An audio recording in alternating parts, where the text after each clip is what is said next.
Amados irmãos, vamos ouvir a pregação da palavra do Senhor. Continuamos na primeira epístola do apóstolo João. Chegamos ao capítulo de número 3. E nessa manhã vamos dar atenção aos versículos 13 a 15 do capítulo 3. Porém, vamos iniciar a nossa leitura desde o início do capítulo 3, o versículo 1. 1 João, capítulo 3, versículo 1. Vede que grande amor nos tem concedido o Pai, a ponto de sermos chamados filhos de Deus. E de fato, somos filhos de Deus. Por essa razão o mundo não nos conhece, porquanto não o conheceu a Ele mesmo. Amados, agora somos filhos de Deus e ainda não se manifestou o que haveremos de ser.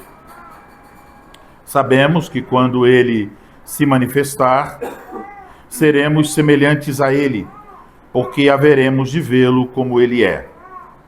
E assim mesmo se purifica todo que nele tem esta esperança, assim como Ele é puro. Todo aquele que pratica o pecado também transgride a lei, porque o pecado é a transgressão da lei. Sabei também que Ele se manifestou para tirar os pecados e nele não existe pecado. Todo aquele que permanece nele não vive pecando. Todo aquele que vive pecando não viu nem o conheceu. Filhinhos, não vos deixeis enganar por ninguém. Aquele que pratica a justiça é justo assim como ele é justo.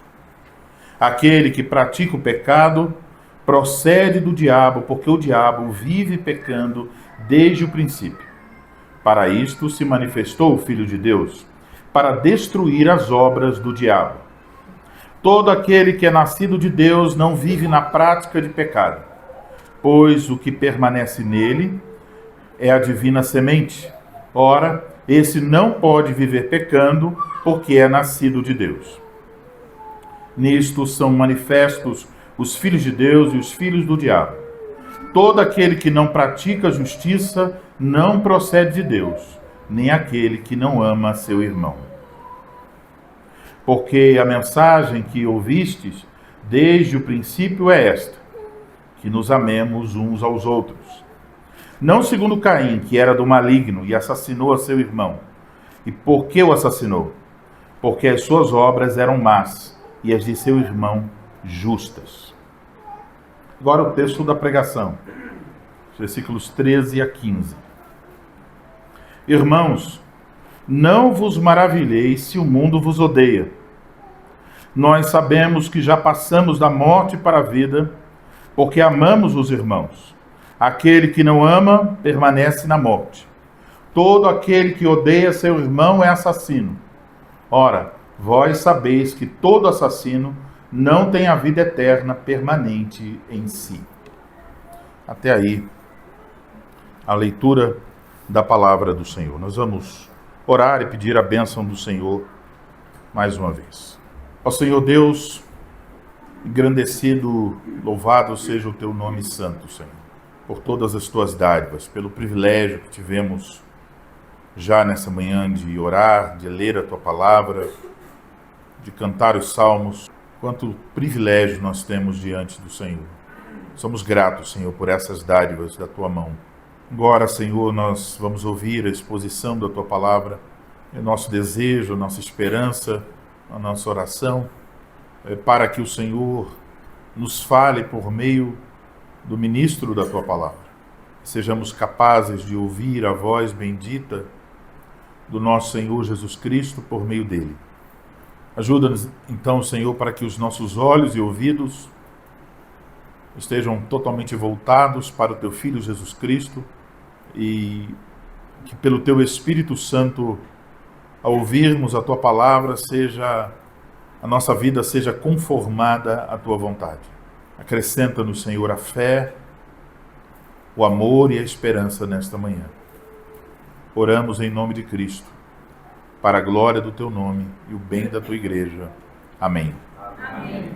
Amados irmãos em nosso Senhor Jesus Cristo, nessa parte da carta, como já observamos no último sermão, O apóstolo João está preocupado em demonstrar que nós podemos identificar os filhos de Deus e os filhos do diabo através de um teste simples e prático. Podemos chamar esse teste de o teste do amor. João diz aos seus leitores que aquele que não ama seu irmão não procede de Deus. E ele então oferece uma ilustração de que o amor ou a falta do amor é um indicativo da filiação espiritual de alguém. João faz com que nossos olhos se voltem para um personagem específico, o primeiro ser humano que nasceu neste mundo, Caim. Caim, cheio de ciúmes e ódio em seu coração, matou violentamente o seu irmão, Abel. Agora observem, essa história não é contada para dizer que quando Caim matou Abel, Caim se tornou um filho do maligno. Pelo contrário. O que João está dizendo é, o fato de Caim ter matado Abel é uma evidência, um sinal de que Caim era um filho do maligno. As obras de Caim eram injustas e ele não pôde suportar as obras justas de Abel. Quando Caim matou Abel, ele demonstrou de quem realmente ele era filho. Qual era a sua filiação espiritual? No entanto, João nos diz que os filhos de Deus são diferentes. Eles têm ouvido desde o princípio a mesma mensagem. E a mensagem é que nos amemos uns aos outros. Como já aprendemos, essa mensagem desde o início significa que essa é a mensagem que está por toda a Bíblia. Inclusive na história de Caim e Abel. Por toda a Escritura, por todo o Evangelho. Deus nos ensina claramente. Se você é um filho de Deus, aqui está um sinal de sua filiação. Você vai amar os seus irmãos. E como observamos, João tem em mente aqui o amor que nós devemos uns aos outros na igreja de Cristo. Dizendo de outra forma, a igreja é a família de Deus. Então pense, em uma família terrena, é possível que haja ódio entre irmãos. Talvez algum de vocês sofreram isso em algum momento de suas vidas. Mas você pode olhar de novo para a história de Caim e Abel e dizer, é verdade, um irmão aqui na terra pode odiar o seu irmão. Mas João está dizendo, mas existe uma família onde o ódio pelo irmão não é admissível. Uma família cuja marca é o amor uns pelos outros. Nossa passagem dessa manhã, dos versículos 13 ao 15, João continua desenvolvendo esse tema do amor, apresentando alguns novos aspectos para os quais devemos prestar atenção. E por isso, então, que eu vos anuncio a palavra de Deus nessa manhã sob o seguinte tema: o amor é um sinal vital de que somos filhos de Deus. Isso é o tema.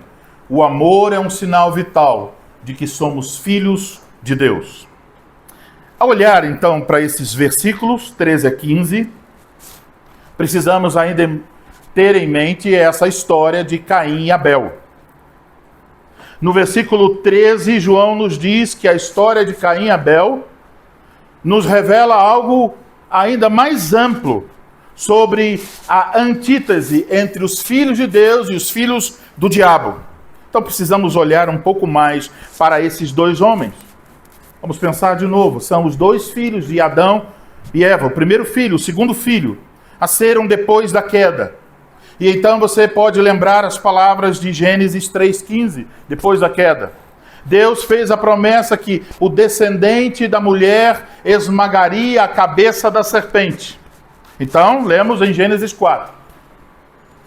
Eva concebeu e deu à luz a Caim. Então disse: adquiri um varão com o auxílio do Senhor. As palavras de Eva expressam uma alegria, um entusiasmo. Parece que Eva ficou muito entusiasmada com a ideia de que esse menino, Caim, pode ser o descendente que vai esmagar a cabeça da serpente. Muita expectativa sobre Caim. Mas quando você lê sobre o relato do nascimento de Abel, não diz nada sobre o significado do seu nome, diz apenas, depois deu à luz Abel, seu irmão. O papel de Abel na história é ser o irmão de Caim. O protagonista parece que é Caim. Então Abel não tem muita importância no capítulo 4. Mas isso é só aparência. Porque quando você olha para o restante das Escrituras, quando você chega a Hebreus capítulo 11, você vai encontrar no versículo 3 algo sobre Abel. Diz, pela fé, Abel ofereceu a Deus mais excelente sacrifício do que Caim, pelo qual obteve testemunho de ser justo, tendo a aprovação de Deus quanto às suas ofertas. Então, eis o que a Escritura diz sobre Abel. Ele é um homem crente, ele crê, ele confia no Senhor. Ele é um homem justo, ele procura andar de acordo com a vontade do Senhor. Então ele ofereceu um sacrifício e Deus aceitou seu sacrifício. Por outro lado, temos Caim. Eis o que o Espírito Santo diz a respeito dele, aqui mesmo na carta de João. Era do maligno e assassinou seu irmão. E por que o assassinou? Porque as suas obras eram más e a de seu irmão justas. Observe isso. Não é só que as obras de Caim são más. Essa não é a única razão para assassinato aqui. Ele assassinou seu irmão, não só porque ele é um homem mau, mas porque como um homem mau, ele odeia aquele homem que está andando na justiça, porque as obras do seu irmão eram justas. Com isso em mente, observamos no versículo 13, que João então vai se dirigir aos seus leitores, chamando-os de irmãos. Isso é uma forma afetuosa e coloca João nessa relação íntima com seus leitores. É a primeira vez e única vez que João usa essa palavra aqui na carta para falar com os seus leitores. Geralmente ele chama de amados, filhinhos. Mas aqui ele diz irmãos, porque ele está querendo dizer, ele e os leitores fazem parte da mesma família, como irmãos. João então diz aos seus irmãos, veja aí no versículo 13, não vos maravilheis se o mundo vos odeia. A história de Caim ilustra esta afirmação. O que João quer mostrar é, existem duas sementes espirituais. Há apenas dois tipos de pessoas nesse mundo. Os filhos de Deus e os filhos do diabo. E o que a história de Caim e Abel nos mostra é que os filhos do maligno odeiam os filhos de Deus. Odeiam. João se refere aos filhos do diabo aqui usando a palavra mundo. Essa palavra, assim como lá no capítulo 2, versículo 15, se refere ao mundo descrente, às pessoas que se opõem ao governo de Deus e que estão sob o poder do maligno. É importante observar que a cláusula condicional, se o mundo vos odeia, no texto grego ela apresenta essa hostilidade não como uma ameaça provável ou previsível, mas pelo contrário. A cláusula aqui é usada para dizer que isso é uma realidade presente, uma realidade que deve ser esperada. Se você é um filho de Deus, você pode esperar. É isso que vai acontecer. Os filhos de diabo vão demonstrar hostilidade e ódio contra você. Essa associação aqui entre o mandamento de amar, irmãos, amem uns aos outros, e ao mesmo tempo dizendo, olha, mas não se assustem que o mundo vai odiar vocês.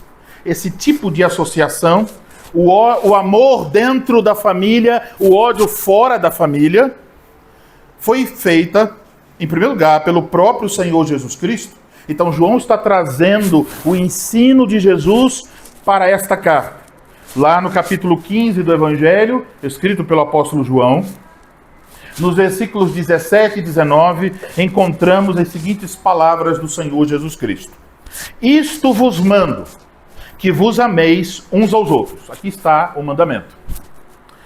Mas veja o que diz em seguida.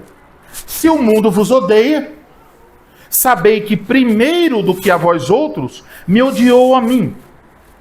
Se vós fosseis do mundo, o mundo amaria o que era seu. Como todavia não sois do mundo, pelo contrário, dele vos escolhi, por isso o mundo vos odeia. Aqui está a questão. Se você nasceu de novo, se pela graça de Deus seus pecados foram perdoados, se você se tornou um filho de Deus, e por isso mesmo agora você está procurando amar os seus irmãos e viver e praticar a justiça, eis como o mundo reagirá a tudo isso. O mundo vai odiar você. O mundo odeia a Jesus Cristo. Às vezes ouvimos pessoas dizerem, olha, quando em épocas de política, talvez agora, nesse ano, nesses próximos meses, muitas igrejas colocarão em seus púlpitos políticos que aparecem para conseguir o voto dos membros da igreja. E os pastores dirão, olha, nós temos aqui o fulano de tal, um político, ele é amigo do evangelho. Você percebe como isso é uma mentira? Se esse homem não está em Cristo Jesus, o que ele é? Ele é um filho do diabo. Ele odeia Jesus. E aquele homem que vai receber a honra na igreja, odeia a igreja. Vocês percebem como essas coisas muitas vezes são esquecidas? Não há um meio termo. Não há um amigo do evangelho que não esteja em Cristo. Quem está fora de Cristo é inimigo do evangelho, inimigo da igreja, inimigo de Jesus. Então, o mundo odeia Jesus. O mundo odeia aqueles que se identificam com Jesus, que seguem os passos de Jesus. Então o ódio continua sendo a reação do mundo em relação aos filhos de Deus. E isso começou quando? Caim e Abel. E vai permanecer até a segunda vinda do Senhor Jesus Cristo. Por isso, o apóstolo João está dizendo aos seus leitores, meus irmãos, não se surpreendam com isso. Que o mundo demonstra a vocês ódio. Você é um filho de Deus. Assim como Caim odiou Abel, o mundo odiará você. Não se assuste. Não fique preocupado. Não se admire. Isso não é novo. Começou lá, nas primeiras páginas da Bíblia. Assim como o amor é a característica dos filhos de Deus, o ódio é a resposta natural do mundo contra os filhos de Deus. E você pode ver isso na história da igreja. Você pode ver isso na história da igreja no Antigo Testamento, no Novo Testamento e depois disso. O diabo sempre está instigando seus filhos contra os filhos de Deus. Então, se você é um filho de Deus, não deve esperar algo diferente disso. Ouçam o que o Espírito Santo diz pela pena de Pedro, a primeira carta de Pedro, capítulo 4, versículos 12 a 13. Amados, não estranheis o fogo ardente que surge no meio de vós, destinado a provar-vos, como se alguma coisa extraordinária vos estivesse acontecendo. Veja, ele está dizendo a mesma coisa que João. Não estranhem. Não se admire, como se fosse uma coisa extraordinária vocês receberem o ódio do mundo. Pelo contrário, alegrai-vos na medida em que sois coparticipantes do sofrimento de Cristo, para que também, na revelação de sua glória, vos alegreis exultando. Portanto, se você está esperando a aceitação das pessoas desse mundo, se você deseja que as pessoas desse mundo amem você, que elogiem o seu modo de vida, que aceitem seus valores, você não está vendo as coisas da perspectiva bíblica. Para receber o amor do mundo, você precisa amar o mundo. É isso. Para receber o amor do mundo, você precisa amar o mundo. Se você ama a Cristo, se você está imitando a Cristo, praticando a justiça e o amor, o mundo vai lhe odiar. Então, se em algum momento você sentir o abraço caloroso do mundo, talvez seja porque você também tem abraçado calorosamente o mundo. O versículo 13 serve não só como encorajamento para que enfrentemos a hostilidade e até a perseguição do mundo, mas também é uma advertência para que nós não estejamos interessados, preocupados e correndo atrás da aprovação do mundo. Há pessoas que imaginam que o problema das pessoas que não seguem a Jesus é apenas uma questão de convencimento. Uma palavra muito usada nesse contexto é a palavra relevância. Você já deve ter ouvido. Olha, a igreja precisa ser mais relevante para alcançar as pessoas no mundo. Como é que vocês, cantando esses salmos, vão alcançar os jovens? Pessoas podem dizer isso. Como é que vocês, com essas roupas, esse modo de vida, não têm luzes coloridas aí? Como vocês vão alcançar as pessoas? Então elas têm uma ideia de que é preciso adequar-se para atrair as pessoas para Jesus, a fim de convencê-las. É um problema de convencimento. Mas, biblicamente falando, não é. Não é meramente um problema de ignorância ou relevância. Qual é o problema? Se você olha para a carta de João e pergunta, João, qual é o problema? João dirá, é um problema de filiação.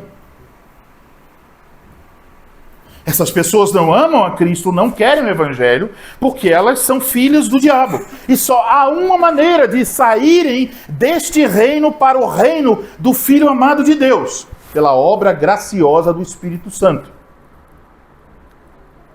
Se pensamos nisso, imagine quanto seria ridículo dizer, ei Abel, você precisa ser um pouco mais relevante para Caim. Não é ridículo? A igreja tentando ser relevante para os filhos do diabo? É confiar na força humana. Mas a mensagem é, não por força nem por violência, mas pelo meu Espírito, diz o Senhor dos Exércitos. Então só há uma maneira da igreja ser aceita e desejada pelo mundo. Pelo menos por uma parte do mundo. É a igreja abandonando a cruz de Cristo, deixando de lado o Cristo da cruz, abraçando o Cristo da cultura e abraçando os preceitos do mundo. E é exatamente isso que muitas pessoas que se dizem crentes e evangélicas têm feito em nome da relevância. Eles vão seguindo um caminho em que cada dia ficam mais longe do Evangelho, mais perto do mundo. Agora, por outro lado, se o mundo nos odeia, isso é uma notícia boa. Isso traz segurança. Porque se o mundo nos odeia, quando estamos praticando a justiça e o amor, podemos dizer, estamos pela graça de Deus no caminho certo. Portanto, amados irmãos, não cedam ao desejo de aceitação. Talvez eu precise mencionar o fato da cultura moderna ter desenvolvido tecnologia e termos as redes sociais é uma grande armadilha para isso tudo. Há pessoas preocupadas com os números de curtidas, se o dedinho está para cima ou para baixo. E então, se você vai correr o risco de dizer assim, olha, quando eu coloco aqui uma roupa, mostro minha roupa, várias curtidas. Quando eu mostro minha Bíblia, pessoas estão assinalando para baixo. É melhor não mostrar mais a Bíblia.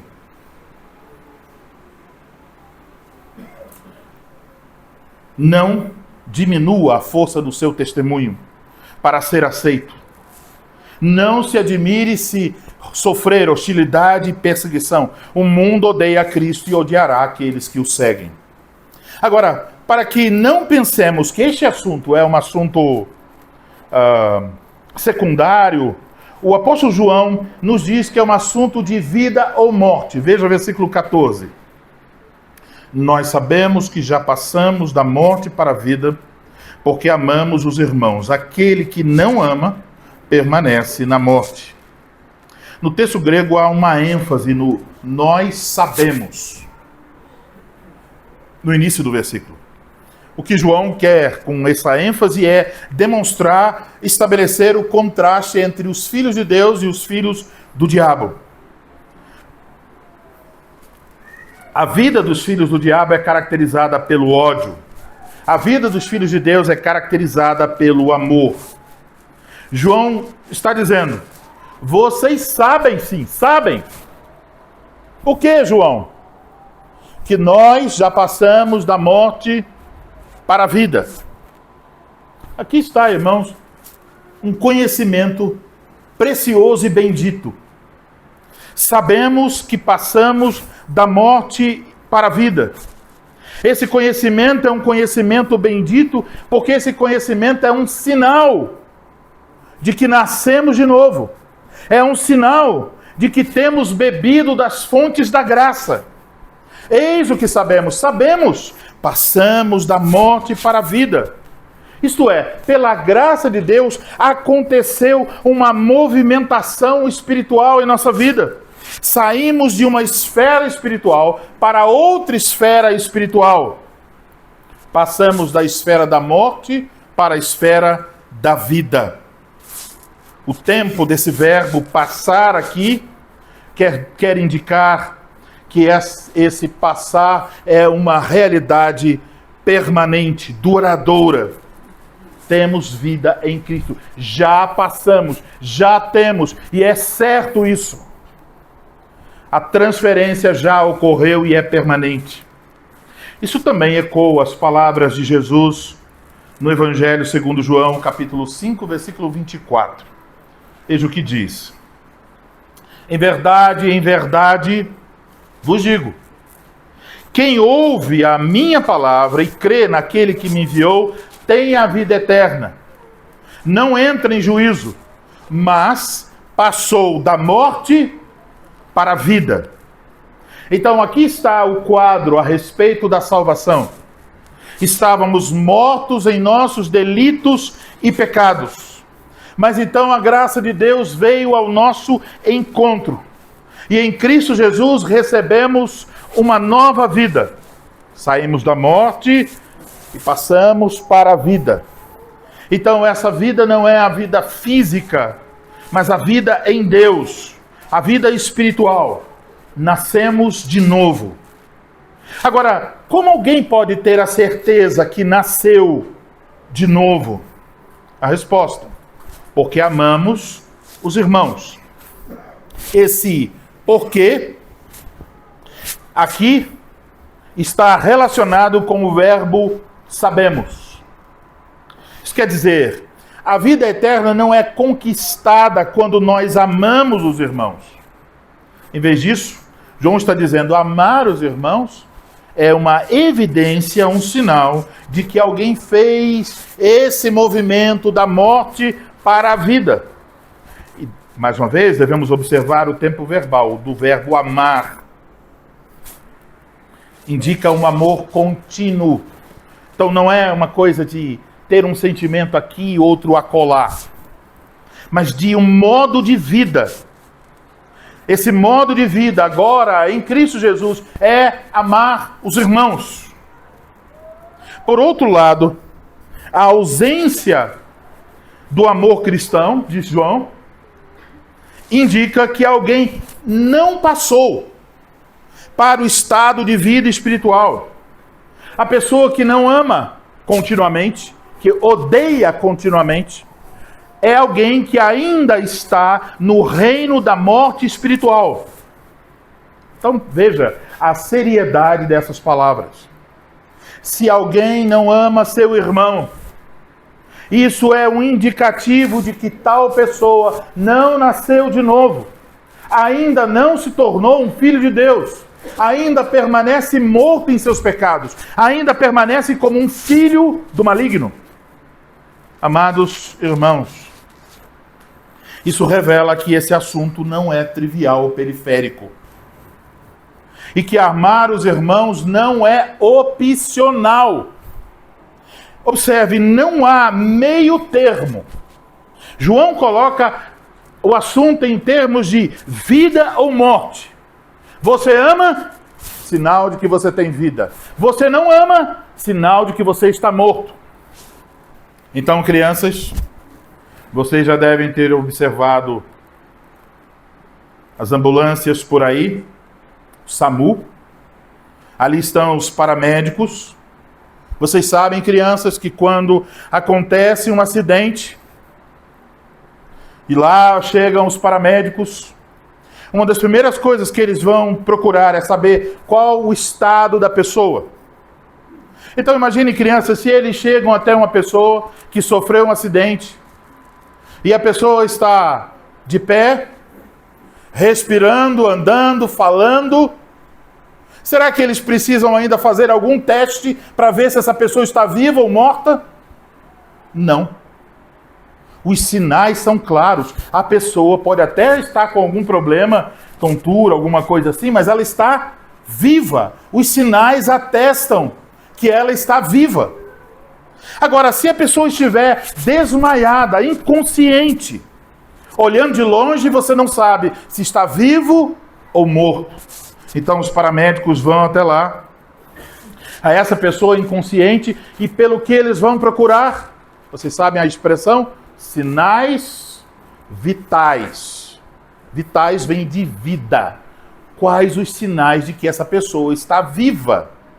Eles vão observar a temperatura, a frequência respiratória, a frequência cardíaca, a frequência arterial. E por esses meios, esses sinais vitais, o paramédico poderá dizer, olha, está inconsciente, mas está vivo.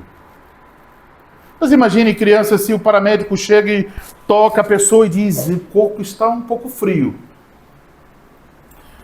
Não tem respiração. Ele vê a pressão, a frequência cardíaca, coloca lá o instrumento, não ouve. Olha a pressão arterial, não encontra.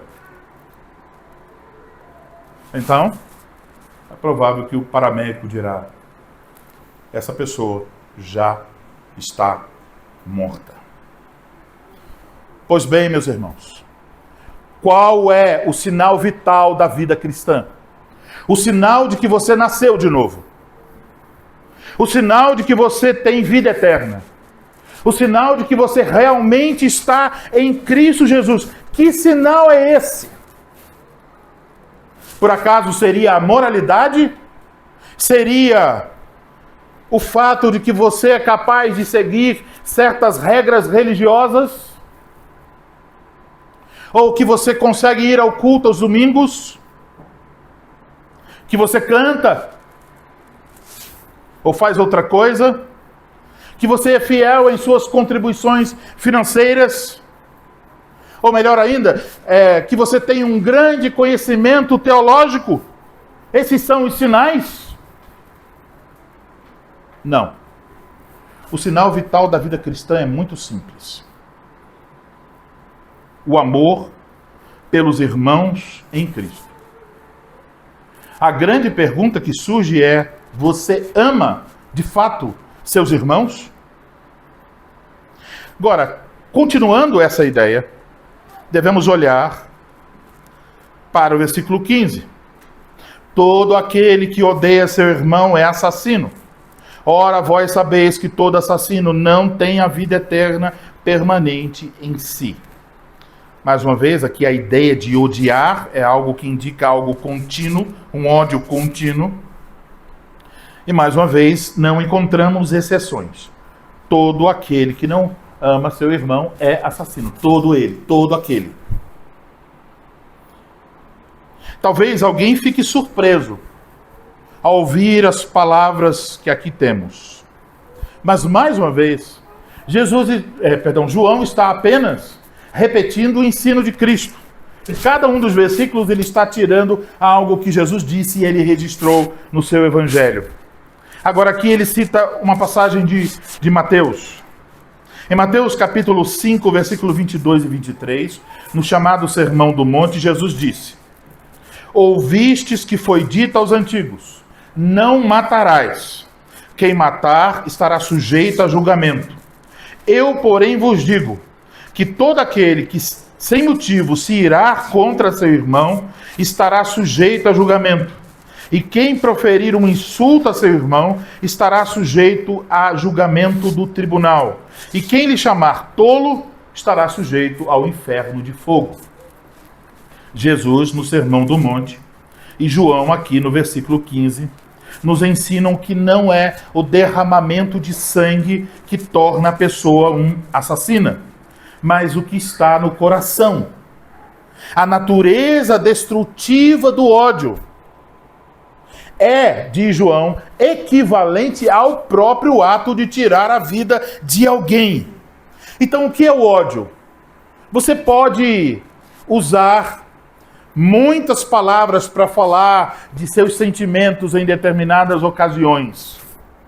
Pode usar de eufemismos, diminuindo o peso das palavras. Mas aqui está o Espírito Santo, por meio das palavras de João, e o próprio Cristo nos falando em Mateus 5.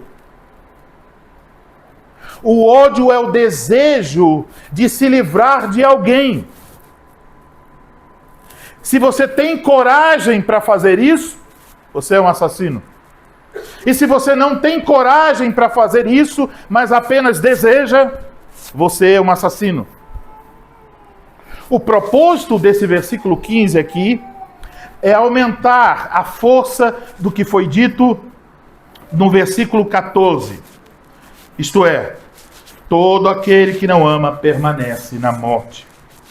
A pessoa que não ama é, aos olhos de Deus, um assassino. Está consumido por dentro com desejos de morte. Está vivendo na esfera da morte. Alguém que vive com ódio, com raiva, com rancor, com ira. João diz, é um assassino. Não tem permanente em si a vida eterna. Não é condizente com a vida que recebemos de Cristo. E veja, irmãos, no versículo 14, João falou sobre não amar. No versículo 15, ele fala sobre odiar. É a mesma coisa. Não amar não coloca você no meio termo, diz, eu não odeio, mas eu também não amo. Da perspectiva bíblica, isso não existe. Se você não ama, você odeia. E se você odeia, você é um assassino. Se você é um assassino, você não tem a vida de Cristo em você. Portanto, irmãos, a atividade mais clara da vida espiritual, o sinal mais evidente da nossa salvação em Cristo. Pense sobre isso. O sinal mais evidente de que você de fato recebeu o dom da vida de Deus. Qual é? O seu amor pelos seus irmãos. Eis o teste decisivo, a questão de vida ou morte. Ou você está de um lado ou de outro, não há como ficar em cima do muro. Se você não possui esse sinal, você pode ter um bom discurso cristão. Você pode ser membro de uma igreja. Mas no final, isso não passa de religiosidade vazia e infrutífera. E deixa eu dizer, essa religiosidade vazia e infrutífera pode ter um nome muito bonitinho. Reformada. Religiosidade reformada. Você pode ser membro de uma igreja reformada. Você pode saber mais sobre calvinismo do que o próprio Calvino. Você pode conhecer o nome de todos os grandes teólogos. Você pode se descrever de diversas formas. Sensacionista. Escolher os termos mais difíceis sobre filosofia, Evan Clarke, Evan Til, os filósofos reformados. Qual linha você é? Você pode